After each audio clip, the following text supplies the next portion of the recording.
Road సరిగ్గా లేకుంటే toll వసూలు చేయొద్దు. ఆ గుంతల రోడ్లు టోల్ ప్లాజా వద్ద రద్దీ ఏమాత్రం ఆమోదయోగ్యం కాదు.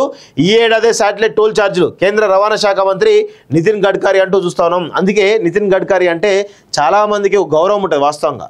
సో ఆయనే ఇలాంటి సంస్కరణలు ఈరోజు దేశంలో జాతీయ రహదారులు పెద్ద ఎత్తున విస్తరించడానికి కారణం నితిన్ గడ్కరీ యొక్క కృషి అని మనం చెప్పొచ్చు. రోడ్డు సరిగా నిర్వహించినప్పుడు టోల్ వసూలు చేయొద్దని ఆయా ఏజెన్సీలకు కేంద్ర ఉపరితల రవాణా శాఖ మంత్రి నితిన్ గడ్కరీ సూచించారు. గుంతలమయంగా మారిన రోడ్లు టోల్ ప్లాజాల వద్ద రద్దీ ఏమాత్రం ఆమోదయోగ్యం కాదని తెలిపారు. దీనిపైన ఒక టాస్క్ ఫోర్స్ వేయాలి ఖచ్చితంగా.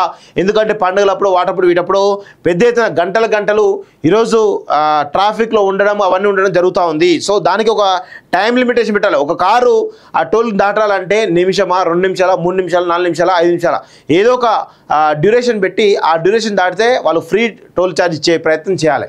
చేస్తే బాగుంటుంది. బుధవారం శాటిలైట్ ఆధారిత టోల్ వసూలుపై నిర్వహించిన గ్లోబల్ వర్క్షాప్లో నితిన్ గడ్కరీ కీలక వ్యాఖ్యలు చేశారు. ఈ సందర్భంగా కేంద్ర మంత్రి మాట్లాడుతూ మీరు మంచి సేవలు అందించలేనప్పుడు టోల్ ఛార్జ్ వసూలు చేయొద్దని, రోడ్డు బాగా లేకపోతే ప్రజలు స్వాగతించరని ఇప్పటికే సోషల్ మీడియా వేదికగా పోస్టులు పెడుతున్నారన్నారు.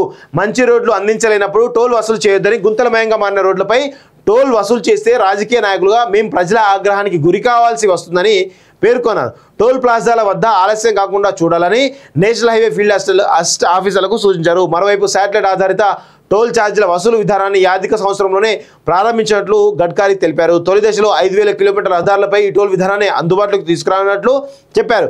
టోల్ వసూలుకు కీలకమైన వెహికల్ ట్రాకర్ సిస్టమ్ యూనిట్ను ఆయా వాహనాల్లో అమర్చాల్సి ఉంటుందని, ఈ వ్యవస్థ అందుబాటులోకి వస్తే వాహనాలు టోల్ ప్లాజా వద్ద ఆగాల్సిన అవసరం ఉండదని వివరించారు.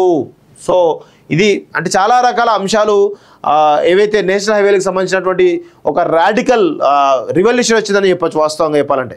సో నితిన్ గడ్కరీని ఈ విషయంలో మనందరం కూడా పార్టీలకు అతీతంగా, సిద్ధాంతాలకు అతీతంగా ఆయన అప్రిషియేట్ చేయాల్సినటువంటి అవసరం అయితే ఉంది.